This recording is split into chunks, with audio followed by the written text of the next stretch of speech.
Okay, a big hello to all the coaches. Welcome to the FIBA e-learning programs. My name is Samuel Anjoy. I'll be the moderator for this session. Unfortunately, due to an emerging situation and issue, we have had to make some changes. The topic for today was expected to be importance of footwork in basketball, but we've had to change. So Coach Ronnie Wino will be making the presentation on defending on and off the ball. So we apologize for those changes, but I will be presenting on the importance of footwork tomorrow. So coaches from Zambia, Zimbabwe, Uganda, and South Africa, welcome, and let's enjoy the session. Coach Ronnie Wino, please give us your presentation. Thank you.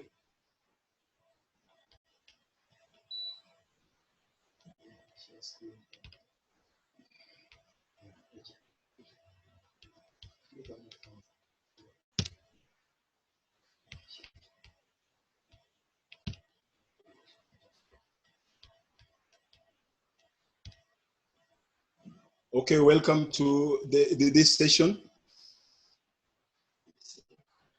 Maximize.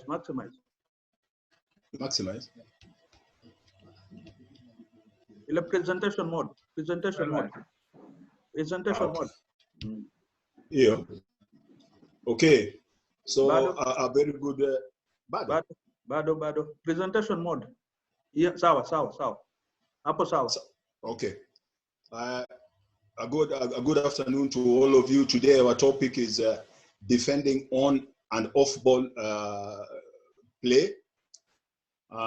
There's always been this debate that which one is more important? Is it defense or is it offense? So there's the adage that offense sells tickets, but defense wins championships.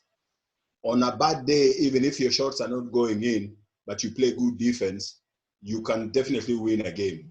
So that is why it is really important for coaches to teach defense in the proper way.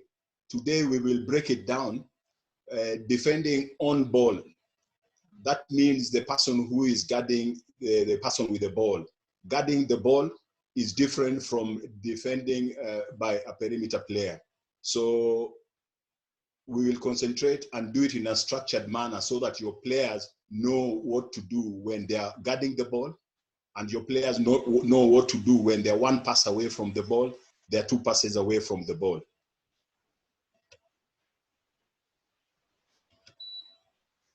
We're going to start with some defensive philosophies. Every coach must have a defensive philosophy. We will have 6 philosophies, and you will remember them because they all start with C. The first one, the first philosophy is to contain. Coaches, remember to teach your players how to contain.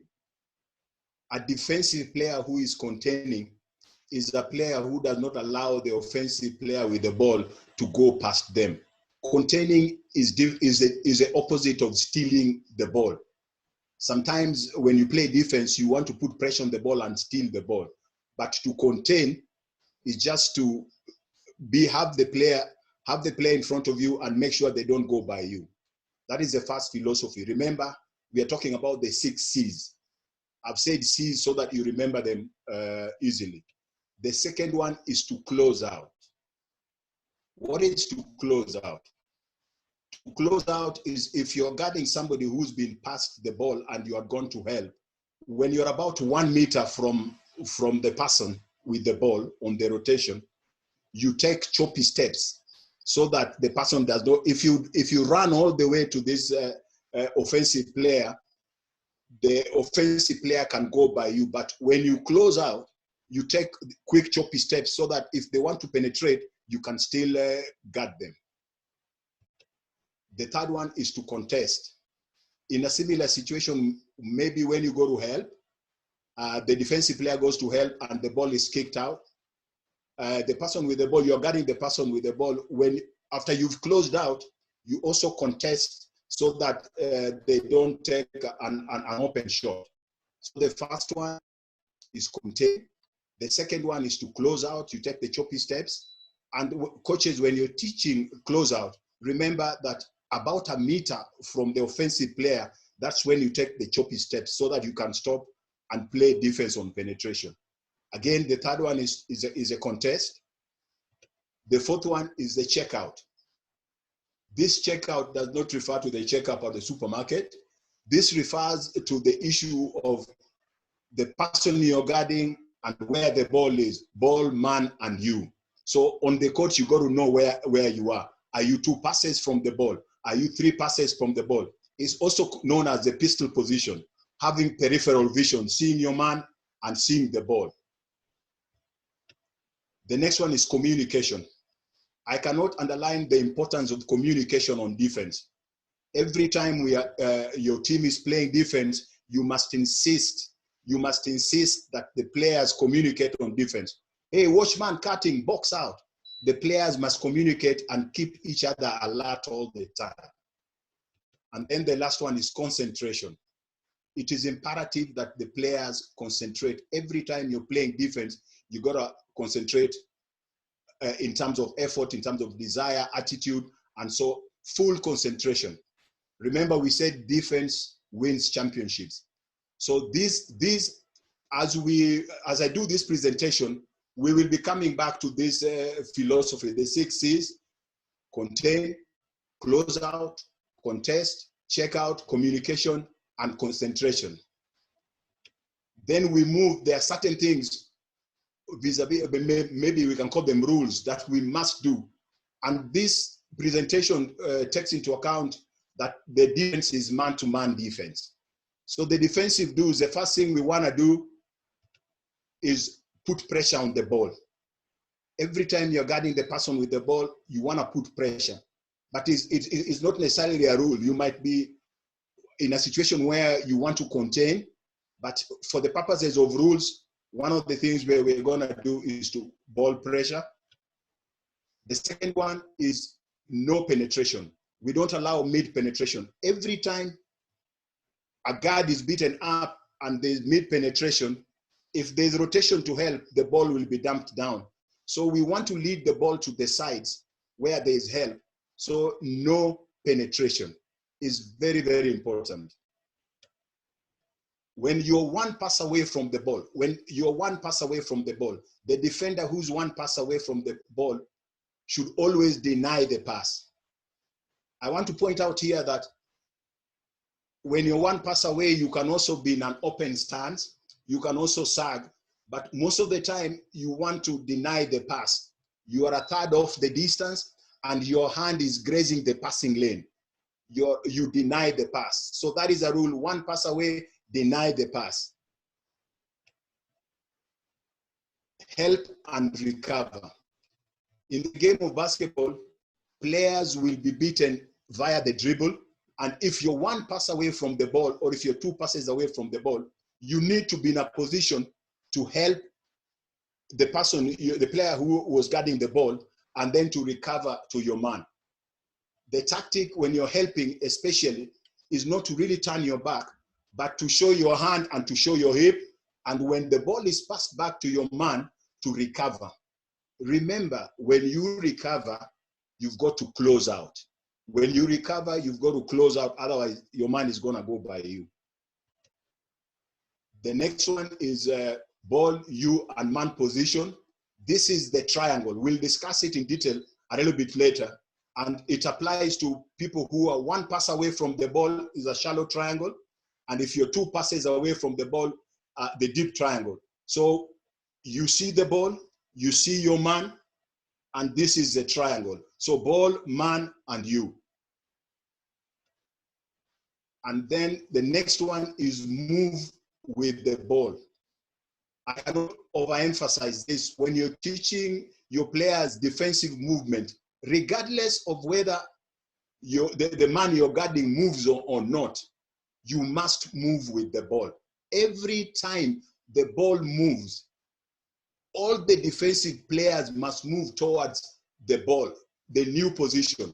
And when do you move? You move when the ball is on flight, so that by the time the offensive player is receiving the ball, you are already in your new position. So moving with the ball.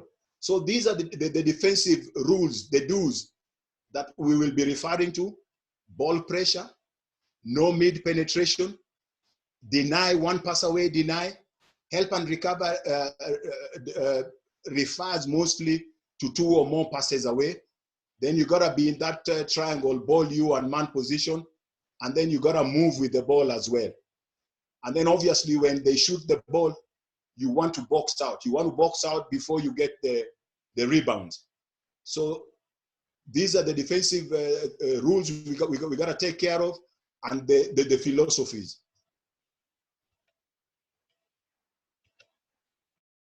We will start with the on-ball defense. The topic is in 2 bits: on-ball defense, then off-ball. So we start with the on-ball defense. This is the person who's guarding the ball. The defensive stance. What is the defensive stance? You got to take a low stance, knees bent, and your head must be lower than that of the offensive player. Arm's length. When you're guarding somebody with the ball and maybe is a good ball handler or a good dribbler, you don't want to guard them too closely. If you guard them too closely, they will go via you. So what you want to do is to give them maybe an arm's length to enable you to slide with the offensive players when they start the penetration. The hand position. The hand movement is really important. The hand should be shoulder height to block the shot or to challenge a pass. So the hand position should be shoulder length to block the shot or to challenge a pass. If the offense is dribbling, you got to keep your hands low and dictate the action. Dictating the action would also include forcing the dribbler to change direction. Force offense to their positions of weakness. If you have somebody who dribbles the ball with their right hand, force them to go to their left hand and vice versa. There are 3 things you can do when you're putting pressure on the ball. You can force the ball to the baseline, the short baseline, not the long baseline, the short baseline, and get rotational help. Then you can force the ball to help that can be in the middle. It depends. Various coaches have different philosophies. So whatever works for you. I know Bobby Knight insists on not taking the ball to the baseline, but taking it through the middle because we have help in the middle. But I'm just giving you the options, and what works for you is what you will use. The third one is you force the ball to the weak hand. As I stated earlier, if the person you're guarding is a right-handed player, you want to force them to dribble the ball with their left. So these are the positions we are talking about.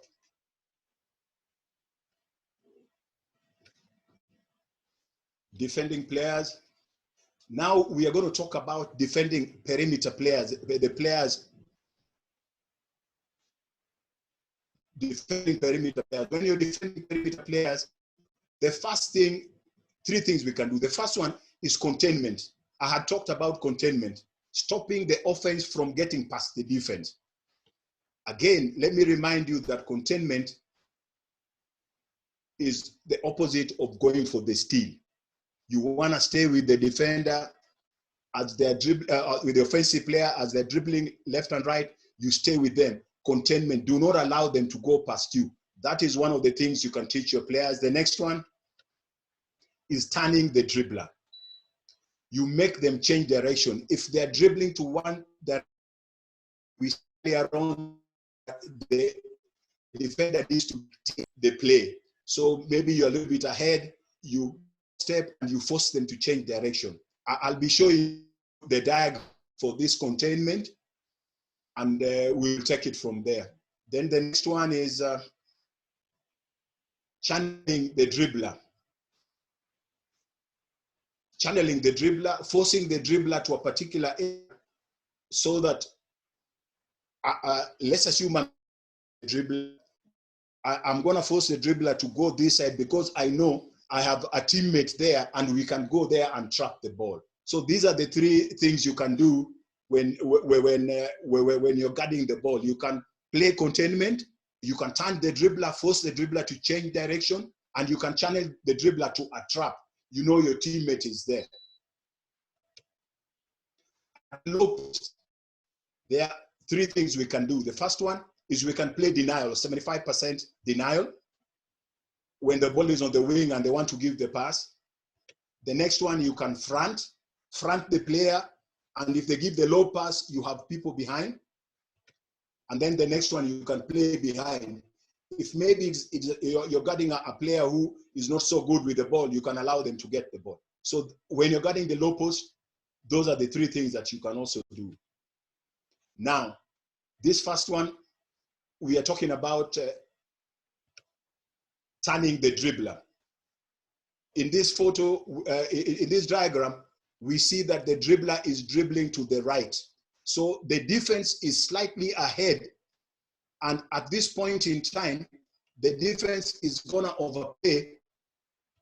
The defense is now going to overplay and force them to change direction. So the defense has overplayed here and forced them to change direction. Okay, so that's turning the dribbler. So the defender forces the dribbler to change direction. The defense is dictating the offense. And then now this next one is containment. Remember, we talked about containment. Containment is you're not going for the steal. You're simply staying, you're not putting too much pressure. You're staying, you're not allowing the defender, you keep the defender, the offensive player in front of you. Do not allow them to go past you. Okay? Then the next one, channeling the dribbler. This is the defender putting pressure on the ball. He knows that the teammate, the two here, is in a position to help. So he's gonna channel this offensive player here so that they can double team and trap the ball. The defense forces the dribbler in one direction to the sideline area or to the baseline, to the help. This is the help is a two-man there, to the trap so they can trap the ball. Now we've talked about on the ball defense. Now we're going to talk about off the ball defense. Off the ball defense. So now here we see the person guarding the ball here, and the two-man is one pass away from the ball. Denial stance. So this is the denial stance. One pass away. The two-man is a third of the distance. Is one third of the distance, and the hands should be grazing the passing lane. If the two-man comes onto the passing lane, the two offensive player can go for the back door. So it is just the hand. It should be. This is going to be a shallow triangle where you see your man, you see the ball, and this way this forms a shallow triangle. So this is the denial stance. One pass away from the ball, you're grazing the passing lane. You're a third of the distance. And you can still be one pass away from the ball and you don't deny it. You stay here.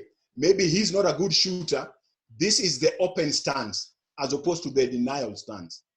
So you need to have that clarification that when you're one pass away, you can have the denial stance, the one I've showed you before this. You can have the open stance depending on the offensive player's abilities and depending on what the coach wants to achieve. Yeah, so when you're one pass away, you sag to a help position. Okay, now the next thing we're going to talk about off-ball defense, perimeter players, is the help and recover. The help and recover presupposes the penetration. The two-man has the ball. This is the defender, and the defender is beaten here. The one man is going to help. And remember, I said on the help, you're going to show the hip and the hands. It's going to help. And when the ball is maybe passed back out, it's going to recover and close out. Okay? So you're one pass away. The the two defends the ball. Then one hedges. The help of the hedging helps on the penetration and recovers. So when the ball is passed, it's passed back, the person recovers. Now, the thing is this, it is easier to help, assuming there was a third defender here, the three defender, it would be easier when the help is coming from below the line of ball. This is the line of ball. Okay, we will talk about that a little bit later.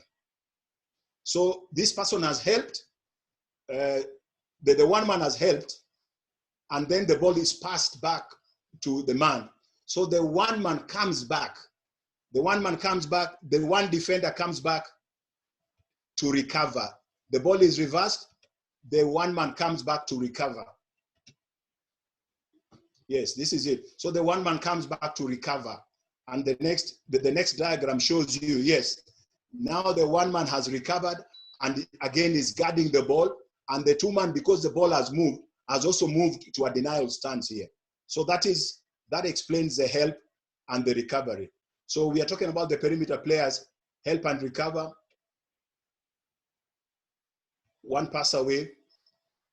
Now that person has the ball. Then now we go to the shallow triangle. For the shallow triangle, remember in the defensive dues, we have the ball man and you. So if the ball is here, this player, the two defender, has one line, straight line to the ball here, one straight line here, and then if you bring those lines together, this forms the shallow triangle. The same with the three. Ball man, you saw one line here, one line there, and if you bring it here, that is the shallow triangle. Okay, so O1 has the ball, X3 and X2 they are one pass away, so they are on one shallow triangle. The next one is the deep triangle. Okay, so on this one, the ball is on the side in a 3-on-3. The illustration is best served in a 3-on-3. The ball is here. The two man is guarding the ball. The X1 is one pass away, and the defensive three man is two passes away. So he's playing the midline and the sideline. He's playing on the split line. This is a split line. We're going to talk about it. So this is one on the ball, and then on the man, and then this one is now the deep triangle.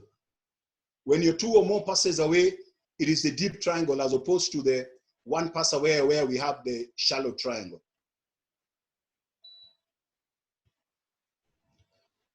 The next thing you want to teach your players when you're teaching off-ball defense is the split line, the help line. The split line is also known as the help line or the midline. This is an imaginary line this line here is an imaginary line that runs all the way to the basket on the other side. So this is the imaginary line, it's a split line. When the ball is here and this person is defending, the two defender is one pass away from the ball. The X3 and X4, these two, X3 and X4 are two passes away from the ball. So they are going to be in the midline to help. If the defensive player one is beaten on the baseline, the X3 will rotate and cover, and this one will help the helper. So the X3 and X2 are on the midline, they occupy the midline, and they are in a help position. Players who are more than one pass away will always be in the help in the split line, where they can help their teammates when their teammates are beaten.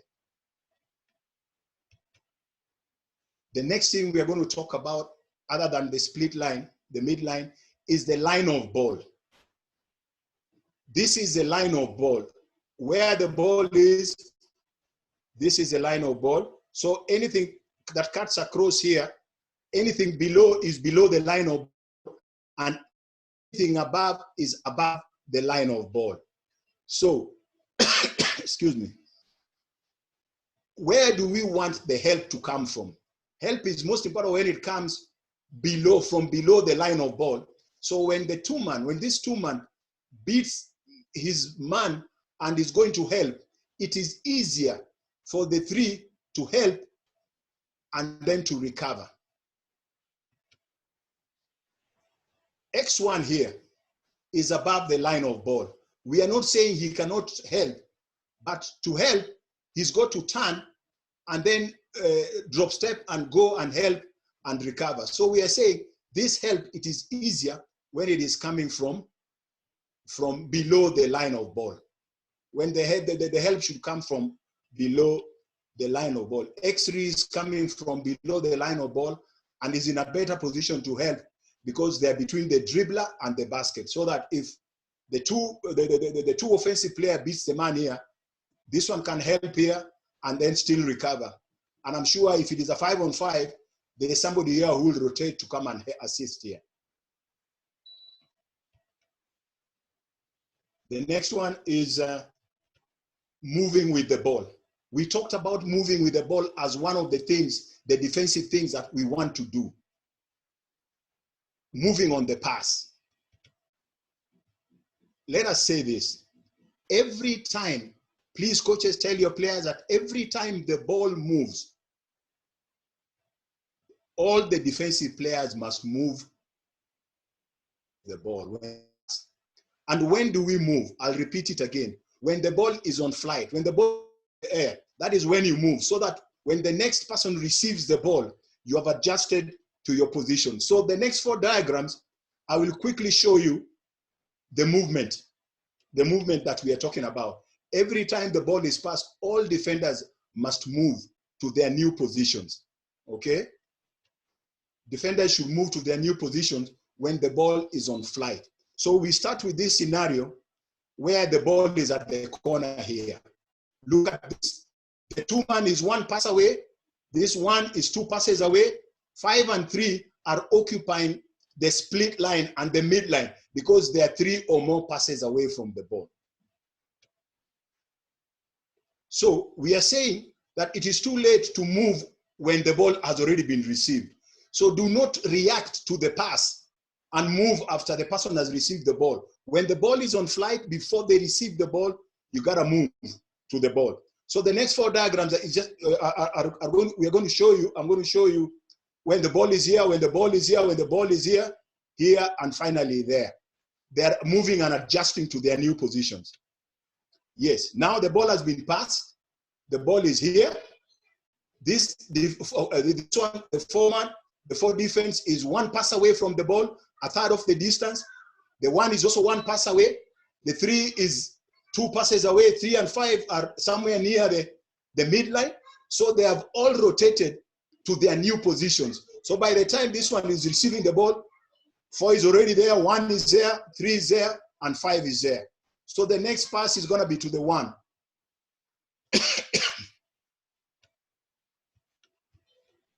Yes. So now when 1 has the ball, the 2-man is 1 pass away, denial stance. The 3 is also 1 pass away, a third of the distance, deny. This is 2 passes away. This is 2 passes away. They're in a position where they see the ball. They have the deep triangle. This one is a deep triangle. And this is how it is. So this one is 1 pass away, grazing the passing lane.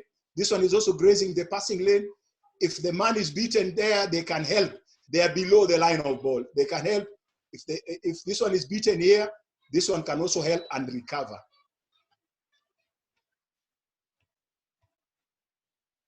Now the ball is here. Again, the players have moved. 3 is guarding the ball. 5 is 1 pass away from the ball, grazing the passing lane. 1 is also passing the ball, grazing there. 2 and 3, 4 and 2 are almost in the split line because they are more than 2 passes of the ball.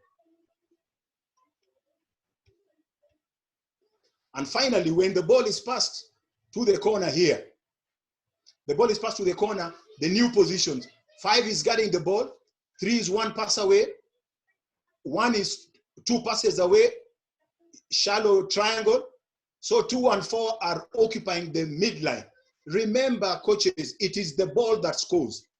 Sometimes young players always tend to stick to their men, and they are happy if it is not their men who score. But educate your players, tell your players that they must move towards the ball, because eventually it is the ball that scores. So when the ball is here, 4 and 2 are occupying the split line, and we started from here. The ball has been passed all around, and everybody has adjusted to their position. Guarding the ball 1 pass away, 2 passes away. These one are more than 2 passes away. They occupy the split line. So it is important. The teaching point, the key point here, is to move when the ball is on flight, so that by the time the ball gets to the receiver, the defensive players have assumed their new positions. Okay, now we are going to talk about rotations. Rotations, helping the helper. Now we are going to talk about it from a shell drill concept, a 4-on-4. The foreman is beaten to the baseline. When the foreman is beaten to the baseline, the 3 defending player who's on the split line rotates to help. And when the 3 rotates to help, the 1 goes to help the helper. So the 1 man is the one who's going to help the helper, and this two defender is going to sink to cover both 2 and 1. I'll say that again.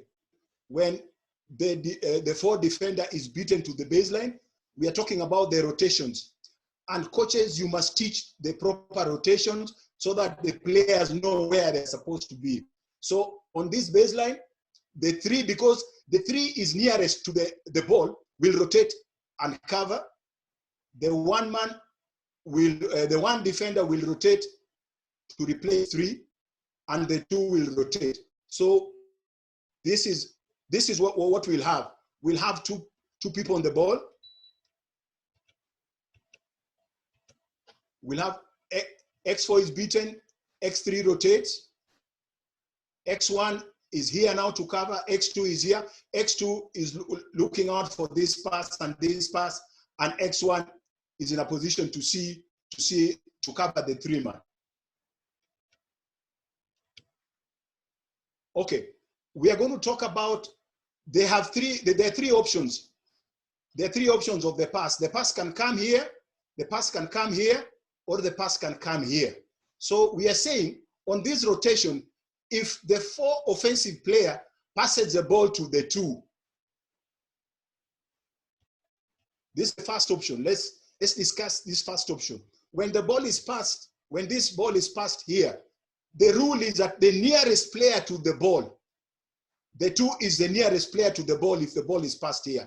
The nearest player to the ball, that is the rule, will always come to the ball. So the nearest player to the ball comes to the ball. When the foreman passes the ball to X2, defends the ball. And as he defends the ball, he must remember to close out.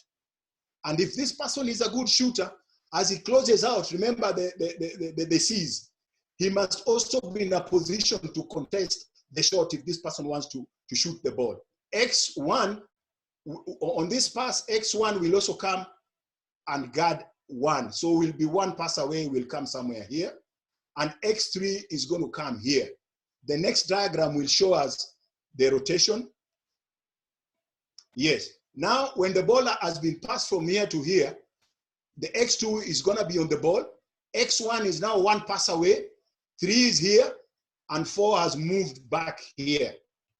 So on the rotation on pass, like I said, the rule is the nearest person to the ball will guard the ball. And remember, I also said that this 2 man, as the 2 man is coming to guard the ball, the 2 man must close out. The 2 man must close out and contest the shot. So when X4 passes the ball, X2 defends the pass, 1 comes here, is 1 pass away, and 3 is here, 2 passes away, occupying the midline.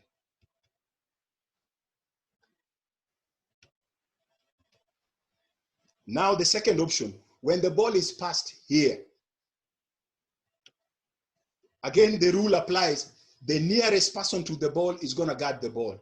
So the X2 is the nearest person to the ball, is going to come out and still close out. X1 is going to come and guard the X3.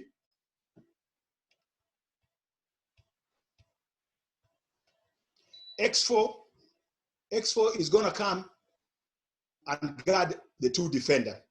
So on this rotation, X3 defense, X3 is going to be here to defend here, X4.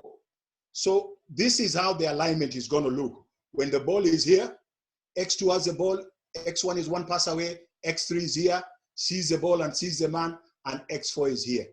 And then the final rotation. So this is option 2 rotation. This is the alignment. X2 defends, X2 defends the ball, X1 defends X3, 3 defender defends 4, and 4 defends 2. And remember, I talked about communication. Every time the players must communicate, the person guarding the ball must close out and contest in case the shot is taken. And then the final, we have one more rotation. When the ball is passed here, when the trap is here and then the ball is passed here, rotation on the pass. Again, the nearest player will guard the ball. So the X1, the X1 is gonna guard the third option. When X4 passes the ball, X1 is gonna guard the ball 3. X2 defender is gonna guard 1. And X4 is gonna defend the 2. So this is gonna be the X3 is gonna come here and defend 4. So the alignment after that, this is gonna be the alignment after they have rotated. X1 is gonna guard the ball, X2 is gonna be here, X3 and X4, remember we talked about they are 2 passes away or more, so they're gonna be in the split line. Again, coaches, remember to tell your players that it is the ball that scores. So remember, these ones are in the deep, then the deep triangle. This is the shallow triangle, this is the shallow triangle. Okay.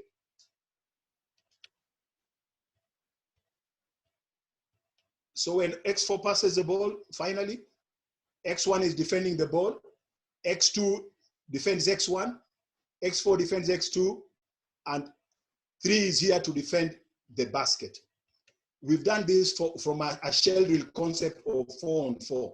Now, this is the final diagram. If we have 5-on-5 and we have a post player here, this is where the post player is. If we have the 5-on-5 rotation by a post defender, the addition of a post player does not change the rotation. The closest player to the ball will stop the dribble and other players will rotate. So now, again, what is going to happen when this 4 is beaten to the baseline? 5-man, the post player is the nearest, will rotate and guard. The 3-man is going to rotate and cover, help the helper, cover the basket, protect the basket. The 1-man is going to rotate, help the helper, and the 2-man is going to sink here and take these 2. So the final alignment, this is the final alignment in a 5-on-5. Again, on the rotation, the nearest player goes to the ball. So this is what it's going to look like. So the 5 has rotated to the ball, the 3 has gone to help 5, the 1 has gone to help, and this is how it's going to be. So the addition of a post player does not change the rotations. So remember, we talked about rotations, helping the helper. We talked about containment. We talked about turning the dribbler. When you're guarding the ball, you're turning the dribbler, forcing them to change direction. You're channeling them to a trap. You're channeling them to a trap, and you're containing as well. And the defensive stance that you need to take when you're guarding the ball, either contain or put pressure on the ball, defensive stance, arm's length. And when you're guarding the post player, you also need to be in a position to either front or play denial or play from behind. Finally, coaches, like I said, defense wins championships. So you want to teach the players the correct movement. You want to teach the players the correct movement. And remember the C's. Remember to teach your players to contain. Remember to teach your players to close out, take the choppy steps. Remember to check out. Remember to communicate. And remember the rules, the defensive rules. One pass away, you gotta help. Move when the ball moves, and it is the ball that scores. Thank you so much for giving me time, and let us have the questions coming in. Thank you so much, Sammy. Thank you very much, Coach Ronnie Wino. That was a great presentation. Participants, any questions? Because I can see the chat room is not very active. Any questions, participants? Any area where you can start with one question? Coach, somebody is asking here, Craig, Manuel, can you share the presentation? And maybe the response is, Craig, FIBA will evaluate, and then they will be putting those on YouTube. So you can get the presentation from the YouTube. Okay, that goes to Craig, Manuel, my good friend from Zimbabwe. There's a question from Lerule Smith, I believe from South Africa. He's asking Coach Owino, how do you avoid position mismatch during the rotation? How do you avoid position mismatch during a rotation? Thank you so much, Smith from South Africa. Oh, the last slide I showed you was the rotation where the post player rotated to stop the penetration. What you can do, if there's going to be such a big mismatch, the 3-man who's maybe a small forward can rotate so that the 5-man stays with their man. I'm assuming you have scouted the people you are playing, and if their post player is very dominant in the post, then you don't necessarily have to send your post player, but that's one way to avoid a mismatch. The 3-man who's near the 5-man can rotate so that the 5-man stays with the big post player. Thank you. Coach Ronnie Wino for that. There's a coach who's asking, what is the difference? That is Roger Serunyigo, I believe from Uganda. What's the difference with what you've been teaching on rotations with the shell drill? The material yeah, go on, Coach. That is basically the shell drill. So, Coach, that has been clarified. There's no difference. It's been using the shell drill to teach about the position defense. Especially rotations on 4-on-4. Okay. Thank you for the clarification, Coach. Jeff Omondi from Mombasa, but now residing in Uganda, is asking, after the double team from the low post, can we deny the top pass rather than sagging? Yes. It depends on what you want to achieve. If you're playing the clock or if you want to get possession, but if on the trap at the low post you have players who are relatively big and the pass cannot go back, be reversed easily, you can deny the pass. And if you have athletic players, if you have players who can really move, yes, you can deny the pass. Thank you for that, Coach.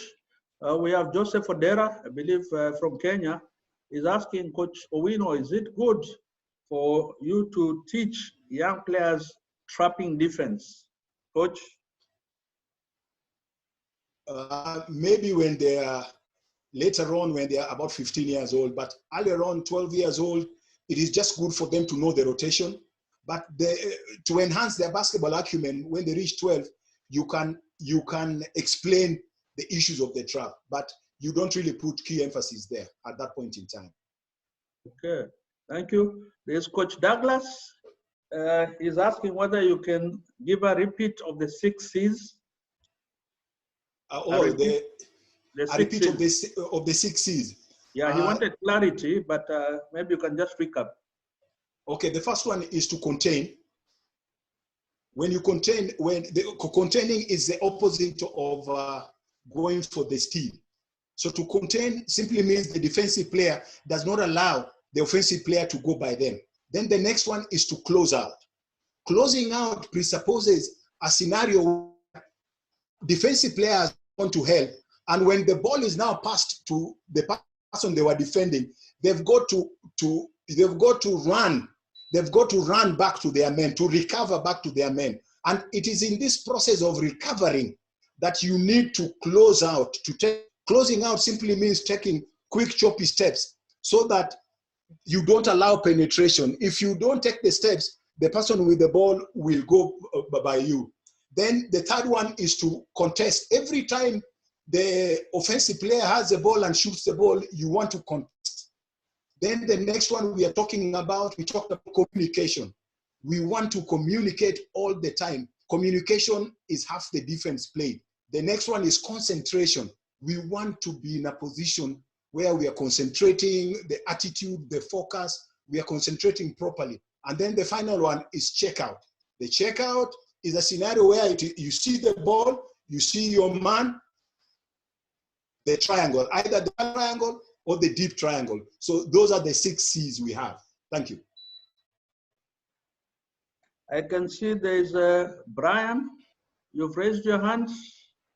Brian, can you ask a question? Brian, can you hear me? Okay, as we're trying to get Brian, there's a coach who's asking, in a situation where you are helping, you're providing help defense, and the help defense is also beaten, do you still recover using the nearest defender? Remember what I said, it is the ball that scores. And the scenario the person is talking about just involves 2 players. If the help is beaten and we have more players beat the line of ball,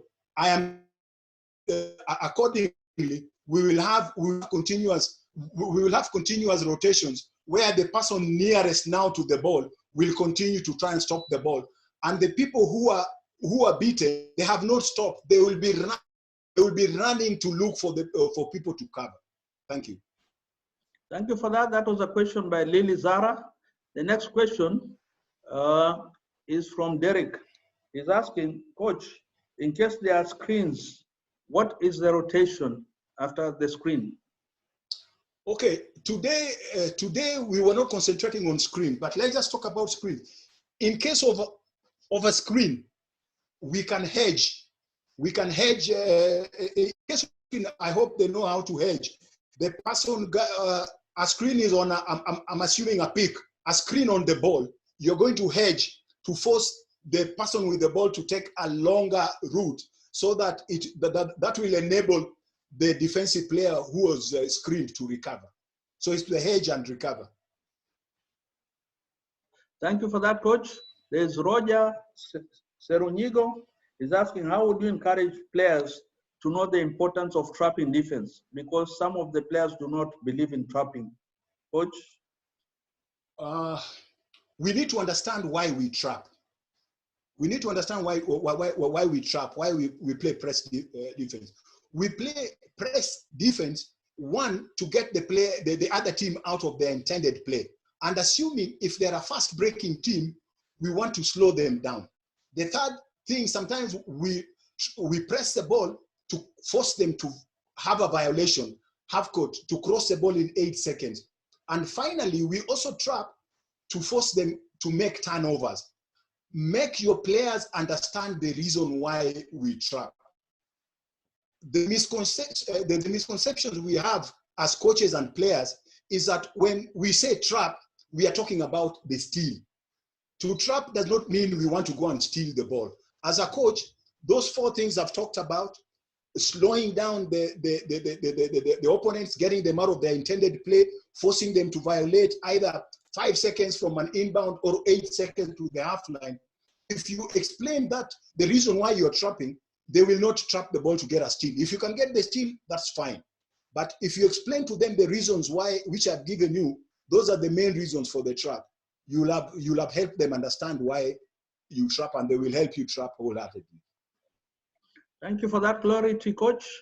There's Waldeng, I believe he's from Uganda, one of my good friends. He's asking what type of defense is suitable or or advisable for under 14 team, coach? At youth basketball, we don't play zone defense. We play man-to-man defense so that we can teach all these fundamentals of defense, one pass away, and so on and so forth. They can only be taught vis-a-vis man-to-man defense. Under 14 also, if you have a team that is playing a big 1-3-1, we are saying those youngsters have to shoot the three ball. It is not possible. So youth basketball, we teach from man-to-man. Thank you. Thank you, Coach. Coach Kadiba is asking, and I think this is on communication, is a center man who is in a good position to communicate to others, or is it the nearest defensive players who should communicate better? Everybody should be able to talk. The center man, because maybe they are low, they are seeing almost everybody, might be able to tell the people that somebody is cutting behind their back. But ideally, everybody should communicate. Everybody should communicate. Thank you. Good. So communication is a team effort, collective responsibility. Yes, okay. Yes, sir. So there's Bamutende, Mark Patrick, is asking, is it okay for defensive players at the top and the baseline to deny at the same time, rather than one denying the other one and the other one sagging? It's a loaded and confusing question. So okay, maybe you can touch on the responsibility of the defensive players at the top, and then you cover them, those at the baseline. Okay, like I said again, when you're one passer, most coaches want to be in a denial stance. Player does not get the ball. So they are a third of the distance, they are grazing the passing lane. But there will also be coaches, I'm on the side, and I'm guarding a player who's not a good shooter. I don't necessarily have to play the denial defense. I can sag deep down, so that if the player with the ball, my teammate with the ball is beaten, I'm in a position, I'm below the line of ball, I'm in to help. And if I help and the ball is passed to the person who I was guarding, because that person is not a good shooter, I will still get time to go and guard my man. So it is not a rule, but it just depends on the opponents, the abilities of your opponents, the people you're playing, and your own abilities. If you're athletic, you can still sag and get to play, so be it. Thank you. Thank you, Coach. There's a question from Sashi, all the way from Zimbabwe. And I think from his question, it seems there's a confusion between the four-man drill and the zone defense. So he's asking, how do we handle the shooting guard, e.g. containing the player without falling into a man-to-man defense? Like I said, we are playing, for youth basketball, we are not playing zone defense. This concept, the 4-on-4 shell drill, is vis-a-vis man-to-man. But the shell drill concept, even when you zone, the 2-3 zone, the 1-2-2 zone, the concepts can apply. That if you're guarding the ball, you put a bit of pressure. If you're one pass away, you deny. You can also do that in a zone defense. Thank you.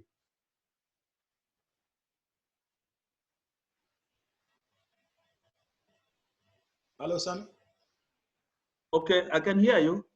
The next question is from Malinga Henry, and is asking, between the open and denial stance, which would be the most suitable for the young players? Maybe you can answer that in relation to the ball. Okay. When we talk about,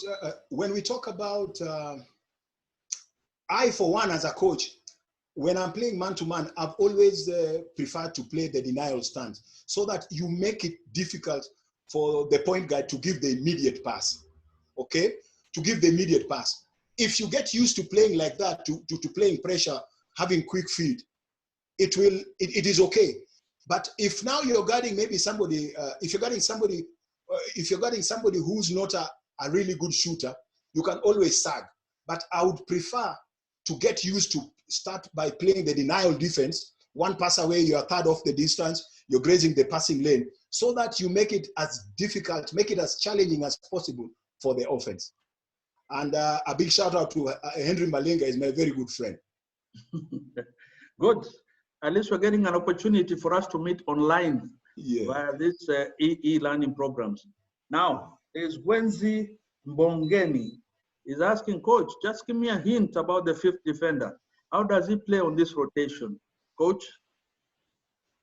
On which rotation? Okay, the last program we put in there was for the 5-man. The 5-man was playing in the middle. I'm imagining guarding the player. Now, when the 4-man was beaten on the side, he was the nearest to the ball. So he rotated to stop the ball. Because remember our rule that the nearest player will go and help. The nearest player to the ball will go and help. But it is a rule, it has exceptions. Because remember, somebody's talked about mismatches. If the big man goes to help and the 3-man goes to help the helper, there might be a mismatch. That's why I clarified and said, in a scenario where the offensive player's big man is dominant, we don't necessarily have big man going to help. The big man can stay with the other big man, and the next nearest person will rotate and cover. So it just depends on what the coach wants to achieve. Thank you. Thank you, Coach. Coach Jeff Omondi from Uganda again is asking, how do you improve on baseline help defense since most of the teams play motion offense? How do you improve on baseline help defense? Remember we talked about communication and just moving your feet. When you play defense, you got to have quick feet. If your man is beaten on the baseline, we are going to have that rotation. And remember, every time the ball moves, the defensive players have got to move towards the ball, either via the pass, but this time we are talking about via the dribble. So as the person guarding the ball is beaten on the baseline via the dribble, the people on the rotation on the weak side should also be moving to rotate and help. And the person who's going to help, remember there's somebody else who's going to rotate to help the helper. So it's all about having quick feet. It's all about moving with the ball, either via the pass or via the dribble. Thank you. Okay, thanks, Coach, for that answer. There's a question, Coach, is the rotation cyclic? That is it continuous once the helper and the helper are beaten? Is it continuous rotation? Continuous, okay. I'm imagining we are playing with a shot clock here. We are playing with a shot clock. If the helper is beaten, we need to have the next nearest defender come to try and help. So it is when does the defense fail? The defense only fails when they score. So for as long as they have not scored, we must continue to play defense. Thank you. Thank you, Coach. There's a question from Sharon. What type of defense is suitable for under 11? And I believe we can tie that to the question that was asked for the under 14s. Man-to-man. Yes, man-to-man defense. Thank you, Coach. Yes. Michael Olwatch, I believe is from Kenya. How do you handle? All the way from Manu. Manu, from UG. No, he's from African Nazarene University, Anu. Oh, Anu, okay, good. Yeah. Okay, welcome, Michael. He's asking, how do you handle big men who can take 3-point shots as well as post high and post low using that defensive rotation? Coach? You just play defense like any other person, because the people you need to have athletic people between the 5 and the 4-man. Normally, maybe the 4-man is a bit more athletic than the 5-man. So you want to put somebody who's a lot more athletic between the 5 and the 4 to guard that big man. So teach your players, skip rope, move your feet, just have quick and just be athletic. Thank you. Okay. I think I will only allow 2 or 3 last questions because we are almost winding up. Time is almost up. So there's Coach Douglas is saying, while working with young athletes, we are advised to use man-to-man defense. Teaching young players, how best can we introduce the shell drill to them? And I believe you can answer this using the progression method. Coach? Yes. Thank you, Sammy. Okay, now we can start with a one-on-one. How do you guard the person with the ball? So you on ball defense, one-on-one. You split the defender, you lead them to the side, close enough to touch. Then from a one-on-one, you go to a two-on-two. Two-on-two now, we have a scenario where we have the denial, the penetration, the help, penetration on the help. So the help and then the recover. Then we can have the 3-on-3. From that one, when the ball goes to the side, one person is guarding the ball, one person is denying, and the person from the other block is in the middle, is in the midline. Is 2 passes away from the ball. So we teach it from a one-on-one to a two-on-two, then the 3-on-3. This 3-on-3, the person who's 2 passes away from the ball will be in the midline. Then we go to a 4-on-4. The 4-on-4, we just did the rotations. When somebody is beaten on the baseline, we have the rotations, we have somebody helping the helper. Then from the 4-on-4, you have it in the team game, 5-on-5, 5-on-5. So you teach it as a progression, 1-on-1, 2-on-2, 3-on-3, 4-on-4, 5-on-5. If you teach it every other day, 3 or 4 times a week, they will internalize it and they will know where to go. Thank you. Thank you, Coach, for that good explanation on the building up your defense. There's a question from Joseph Odera. He's asking, is it possible to use a full court press with young players? Is it advisable, Coach? How young? So that's okay. How old are these?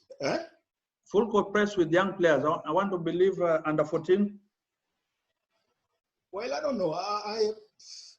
I'm not big on presses for the youngsters, but if I'm going to play against a coach who uses the full court press, I will devise a way we are talking about full court press zone or man-to-man. I will devise a way of trying to get the players free. Okay. Yeah. Thank you very much. So, Coach, Coach Fiona Mukukula is asking, Coach, can you explain the difference between a denial stance and an open stance, and when we can best use each one? A denial stance is when you're 1 pass away from the ball and you're a third of the distance between you and the ball, and you're kind of half turned and your hand is touching the passing lane. Which is the passing lane? The passing lane is the lane, the passing line is a line between your man and the ball. So an open stance is a sagging stance where you are not on the passing lane. You're like 2 meters from the defender, and you are in a ball man position where you see the ball and you see your man comfortably. That is the difference. Thank you very much, Coach. The very last question from Coach Kadiba is asking, Coach, assuming that you have the opponents have 4 very good ball handlers and they are also good shooters from the outside, and they have a very good and smart big man, what kind of defense would you recommend for such a team? The very last question, Coach. Okay. Remember, we are talking about coaching the youth. So if you're coaching the youth, my advice is that you still must play man-to-man, and you must rely a lot on help defense. You must rely a lot on help defense, because if they've got four good ball handlers, they've got a good dominant shooter, that is a heck of a good team. But what you want to do when one is beaten is a rotation. You've just got to work on your defense. Remember, we talked about athletic ability. You've just got to be good on defense. Get the help defense, get the rotation, get the determination going. That way you will do well. That way you will do well. And when they have the dominant post player and the ball goes to the post player, go and double team so that they can kick the ball out. Defense is a team effort. Here you're going to teach effort. We're going to teach effort. Defense is never easy. Just work on the effort. 100% effort, good things will happen to you. Thank you. Thank you very much, Coach Ronnie Owino, for the wonderful presentation. Looking at the chat room, I can see there are a lot of requests for the slides. To the participants, I would like to advise that FIBA will be sharing those the presentations. It is not the coaches who are presenting who are sharing this. It is FIBA. So we wait patiently for FIBA to share those. So thank you again for having tuned in for that wonderful presentation by Coach Ronnie Wino. I welcome you to join us again tomorrow, same time, where I'll be presenting on the topic, importance of footwork in basketball. So thank you very much. A big thank you to FIBA Africa for putting together this program. And we look forward to continued learning and growth of the African coaches. Coach Ronnie Wino, your closing remarks, please. I want to thank all the coaches who tuned in for the session. Let's tune in tomorrow again for Sammy's presentation on footwork. And I also want to thank FIBA Africa for facilitating the event. Thank you so much and God bless.